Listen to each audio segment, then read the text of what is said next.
कल मैंने आप लोगों को हिंदी के संज्ञा मैंने बताया था, प्रयास किया था बताने का।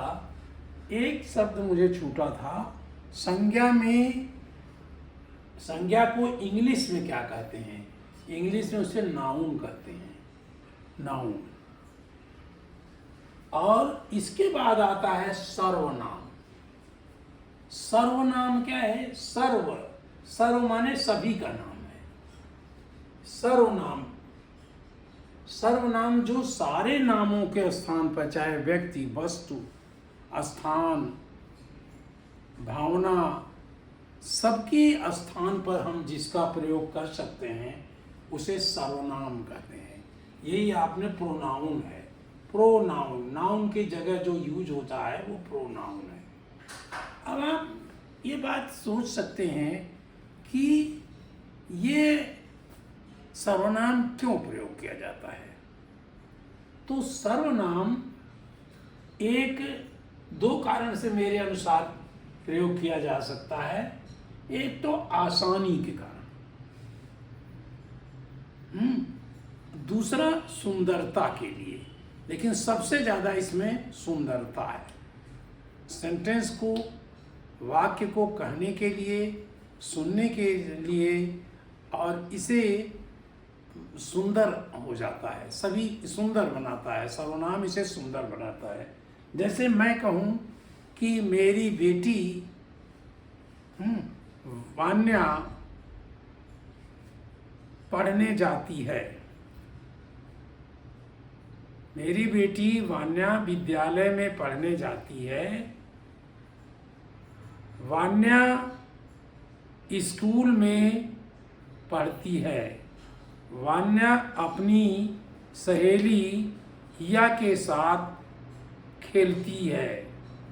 वान्या वहाँ से लौट करके फिर अपनी सहेली हिया के घर जाती है। वान्या और हिया दोनों वहाँ जो है वह अपने अपने काम करते हैं। यहाँ भी अपने नहीं, वान्या हिया का काम करती है और हिया वान्या का काम करती है। दोनों हिया और वान्या खेलती हैं। तब लौट करके वान्या अपने घर आती है। अब देखिए, मैंने वान्या शब्द का कितना बार प्रयोग किया, हिया का भी किया, तो ये बहुत अच्छा नहीं लगा सुनने में ये, और बार बार मुझे वान्या लिखना भी पड़ा। तो इसकी जगह छोटा कोई वर्ड बनाया जाए, कोई छोटा शब्द बनाया जाए, वही सर्वनाम बना। सर्वनाम से वाक्य में सुंदरता आती है। जैसे फिर मैं कहूँ, मेरी बेटी वान्या अपने विद्यालय में पढ़ने जाती है। वहाँ वह पढ़ती है। वह अपने सहेली हिया के साथ भी पढ़ती है। वान्या नहीं, फिर वान्या नहीं कहूँगा, हिया वान्या ये दोनों शब्द नहीं कहूँगा। वह उसका काम करती है, वह उसका भी काम करती है, एक दूसरे का काम करती हैं। इसके बाद दोनों खेलती हैं। वे दोनों खेलती हैं और खेलने के बाद वो अपने अपने घर चली जाती हैं। तो शायद ये सुनने में आपको अच्छा लगे, इसलिए सर्वनाम शब्द हमारे लोगों ने बनाया। इंग्लिश वालों ने भी उसको कहा कि ये सर्वनाम शब्द। जैसे हमने क्या यूज किया, वह। तो इसी तरह से हमने कहा पेड़ गिर गया, उसकी लकड़ी सूख गई। अब हमने ये नहीं कहा पेड़ गिर गया, पेड़ की लकड़ी सूख गई। लेकिन पहले बार मुझे बताना होगा कि हम किसके लिए कह रहे हैं। पहले बार हमें वान्या का नाम लेना पड़ेगा, पहली बार उसकी सहेली हिया का नाम भी लेना पड़ेगा। तब आपकी समझ में आएगा कि वह किसके लिए है, उसका किसके लिए है। तो ये अब इस को पुरुषवाचक संज्ञा कही गई। इतने प्रकार के हैं: पुरुषवाचक, निश्चयवाचक, अनिश्चयवाचक, प्रश्नवाचक, संबंधवाचक, निजवाचक। आप चाहे पूरा ना लिख लें, ना जाने, लेकिन कुछ थोड़ा थोड़ा जानिए, क्योंकि हमने बताया कि व्याकरण एक मतलब नींबू और जो चीनी का मिला हुआ एक शरबत है, मीठा है। इसमें हम शरबत में नींबू को अलग नहीं कर सकते और चीनी को भी अलग नहीं कर सकते। हो सकता है कुछ लोग नमक भी डालते हैं, उसे भी अलग नहीं कर सकते। तो इसलिए मैंने कहा कि ये व्याकरण भी उसी प्रकार का, सब मिला जुला है। एक साथ सबको पढ़ाना अच्छा नहीं लगेगा, समझ में कम आएगा, इसलिए हम पहली बार थोड़ा मतलब थोड़ा थोड़ा हम पढ़ा रहे हैं, जो आवश्यक है वो पढ़ा रहे हैं। इसके बाद जब फिर पढ़ा चुकेंगे तो फिर जो है इसको रिपीट जब हम करेंगे तो आप और आगे बढ़ेंगे। तो सर्वनाम के 6 प्रकार हैं: पुरुषवाचक, निश्चयवाचक, अनिश्चयवाचक, प्रश्नवाचक, संबंधवाचक और निज। वाचक माने कहने वाले, बोलने वाले। जैसे कथावाचक, कथा जो बोलता है उसे कथावाचक कहते हैं। तो ये वाचक शब्द वहां से आया। और सर्वनाम हमने हर एक में कहना था, हमने एक ही बार लिखा। अब जो है, अब पुरुषवाचक सर्वनाम क्या है? 3 पुरुष होते हैं। एक मैं हूं, मैं बोल रहा हूं और आप सुन रहे हैं, आप पढ़ रहे हैं, मैं पढ़ा रहा हूं, आप पढ़ रहे हैं। लेकिन मैंने वान्या के बारे में भी तो कुछ कह दिया, एक सेंटेंस। वो दूसरी है जिसके बारे में हम बोलते हैं। तो एक जो बोलता है या जो लिखता है, दूसरा जो सुनता है या पढ़ता है, और तीसरा ये पहला वाला जो है जिसके या दोनों मिल करके जो तीसरे के बारे में बात करते हैं, वो अन्य पुरुष कहलाता है। अन्य पुरुष, इसको संस्कृत में निम्न पुरुष भी कहते हैं। निम्न पुरुष वो कहते हैं, इसको उत्तम पुरुष कहते हैं, इसको मध्यम और इसको अन्य कहते हैं, संस्कृत में जो कहते हैं। और दूसरे माने में भी, दूसरे अर्थों में भी इसका प्रयोग होता है। तो ये उत्तम पुरुष कौन है? मैं आपको पढ़ा रहा हूँ, ये उत्तम पुरुष है। मैं उत्तम पुरुष है।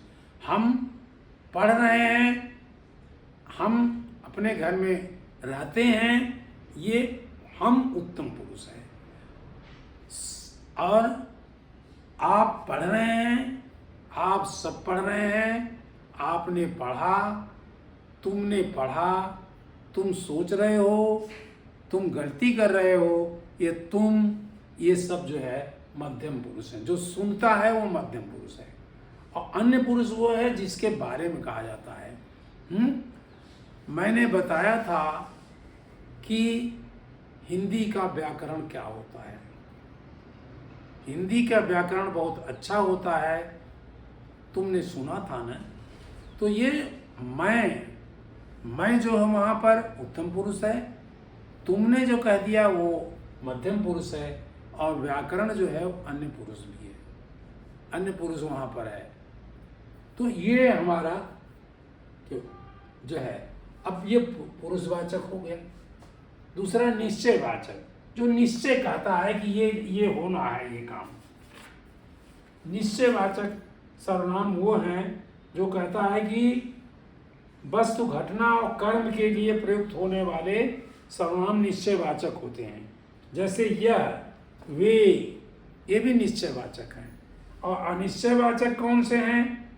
जो कहते हैं कोई, किसी, कोई आकर के उसका सामान उठा ले गया, कोई आकर के उसकी सहायता कर दिया, कुछ पौधे लगे हुए थे, तो कुछ हमें नहीं बता पाएंगे कितने लगे थे, तो इसलिए अनिश्चयवाचक है। प्रश्नवाचक में जैसा प्रश्न होता है, क्या आप समझ रहे हैं? ये क्या जो है प्रश्नवाचक है। आप कैसे समझ रहे हैं? ये कैसे प्रश्नवाचक है, आप क्यों समझ रहे हैं, ये क्यों जो है प्रश्नवाचक है, आप क्यों पढ़ते हैं, ये प्रश्नवाचक है। और संबंधवाचक ये है कि जिसके संबंध में बोला जाता है, संबंधवाचक। जैसे जो करेगा सो भरेगा, एक शब्द है, जो जैसा करता है वैसा ही उसको फल मिलता है, जो जितना पढ़ेगा उतना ही उसका रिजल्ट आएगा, उतना ही वो अच्छा बनेगा। तो यहाँ ये संबंधवाचक है। और एक आया निजवाचक,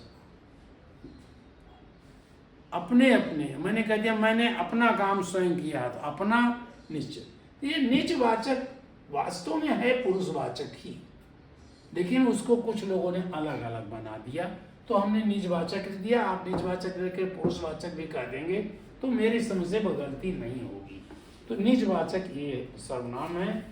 और ये इसके हमने आप बता, मैंने अपने आप अपना काम कर लिया, मैं खुद अपना कपड़ा रखता हूँ, मैं स्वयं गाड़ी चलाता हूँ, ये स्वयं अपने आप, ये सब निजवाचक हैं, लेकिन ये लगता है कि ये पुरुषवाचक में है। तो इसलिए ये आप फिर भी आप याद करिए, जो कि दिया हुआ है निजवाचक, संबंधवाचक, प्रश्नवाचक, अविचयवाचक, और ये पुरुषवाचक बहुत इम्पोर्टेंट है। सबसे ज़्यादा पुरुषवाचक है, एक प्रश्नवाचक इम्पोर्टेंट है। तो ये हमारे पुरुष हुए। और उत्तम मध्यम के बारे में मैं बात कर रहा था, तो एक मुझे संस्कृत का श्लोक याद आया। हालांकि आप लोग संस्कृत पढ़ रहे होंगे, पढ़ना शुरू कर दिए होंगे, लेकिन अब मैं आपको बता रहा हूँ, कर्मणे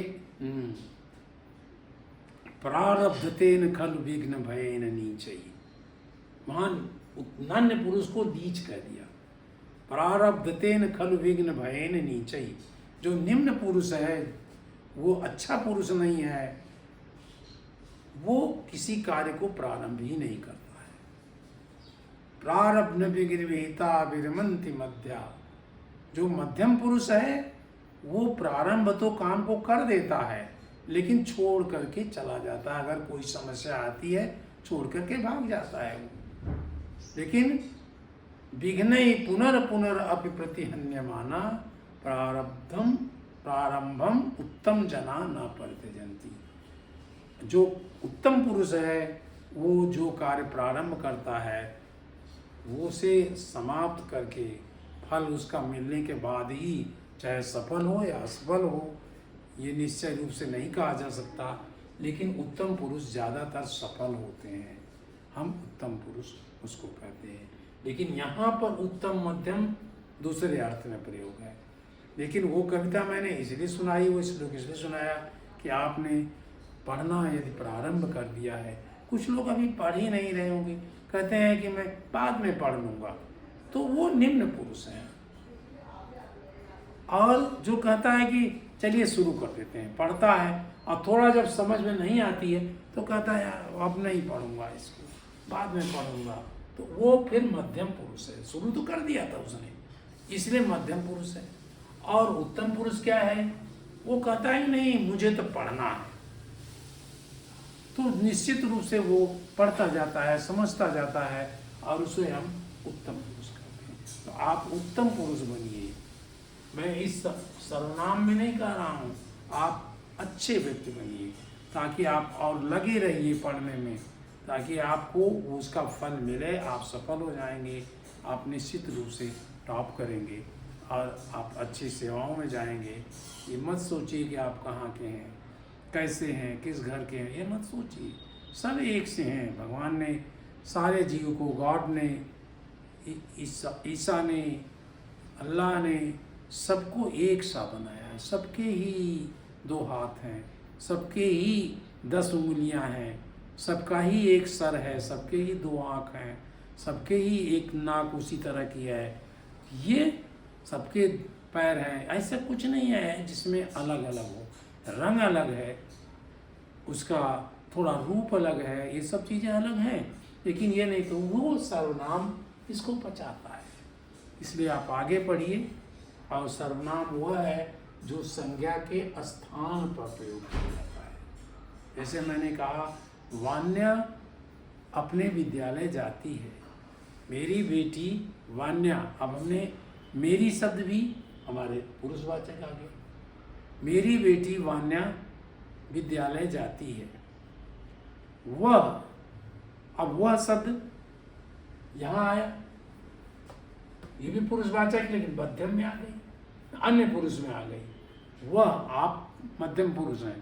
तो ये इस तरह से आप इसको सोचिए, पढ़िए और निश्चित रूप से आप आगे बढ़ोगे। ये बहुत कठिन नहीं है, आप इसे जरूर याद रखिए और एक प्रश्नवाचक को याद रखिए। इसको, ये दोनों बहुत इम्पोर्टेंट हैं, बहुत इम्पोर्टेंट हैं।